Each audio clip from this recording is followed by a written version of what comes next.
भारत माता की, भारत माता की। आज मिसाइल मैन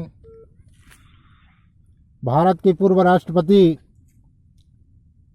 स्वर्गीय डॉक्टर APJ अब्दुल कलाम के जन्म समारोह में ग्रीन केयर सोसाइटी बागबाहरा के तत्वावधान से ग्राम टेढ़ी नारा में पीपल वृक्ष लगाया गया है। वर्तमान स्थिति को देखते हुए हमारे ग्रीन केयर सोसाइटी के अध्यक्ष श्री विश्वनाथ पाणिग्राही जी उपस्थित नहीं हो पाए और वहीं से आज इस शुभ अवसर पर हम सबको दूरभाष से संबोधित कर रहे हैं। तो आदरणीय श्री पाणिग्राही जी संबोधित करिए आप। ग्राम टेढ़ी नारा वासियों को मेरा सादर नमन है। नमन है। बहुत खुशी की बात है कि आज हमारे देश के पूर्व राष्ट्रपति भारत रत्न डॉक्टर APJ अब्दुल कलाम जी का हम जन्मदिन मना रहे हैं और इस अवसर पर ग्राम टेढ़ी नारा में वृक्षारोपण भी किया जा रहा है।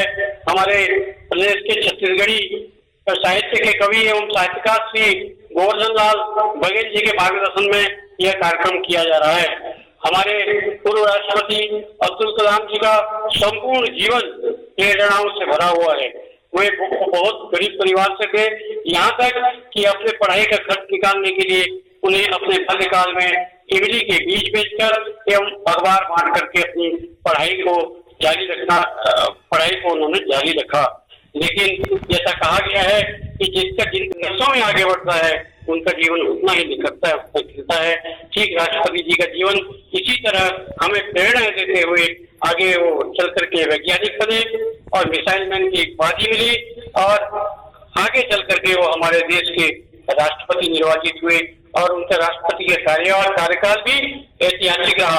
अनेक सुधारों के साथ हमारे देश को विकास की अग्रिम पंक्ति पर ले गए और उन्होंने अपने अनेक प्रेरणास्पद बातें अंतर्राष्ट्रीय मंच में भी उन्होंने बार बार कहा।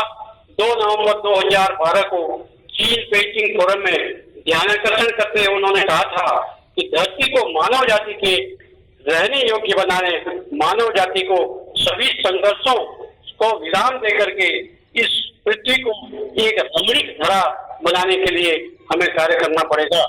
इसी तरह 27 जुलाई 2015 को IIT शिलांग में वो अंतिम उद्बोधन में उन्होंने देश के युवकों को इनोवेटिव कार्य करते हुए देश को अग्रिम पंक्ति में पूरी दुनिया में ले जाने हेतु कहा था।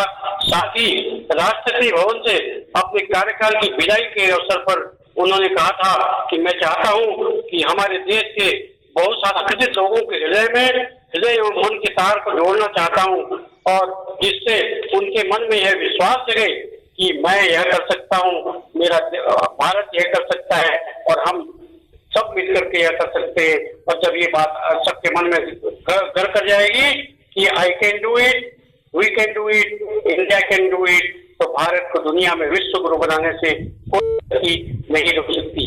हमें बहुत खुशी है कि आज भले ही वो हमारे बीच नहीं है, लेकिन उन्होंने जो संदेश, जो प्रेरणाएं दी, आज हम उनके जन्मदिन पर स्मरण करके उन्हें पावन नमन करते हैं, सत नमन करते हैं और ये संकल्प लेते हैं कि उनके बताए मार्गों पर चल करके हम हमारे देश को, उन्होंने जैसा कि कहा था 2020 तक के उन्होंने हमारे देश को अग्रिम पंक्ति में ले जाने का सपना देखा था। हालांकि पूर्ण नहीं हो चुका, लेकिन उनके मार्गों पर चलकर हम अपने देश को पूरी दुनिया के अग्रिम पंक्ति में ले जाने का प्रयास करेंगे। यही उनके प्रति सच्ची श्रद्धांजलि होगी। हम सादर सत नमन करते हैं। बोलो भारत माता की।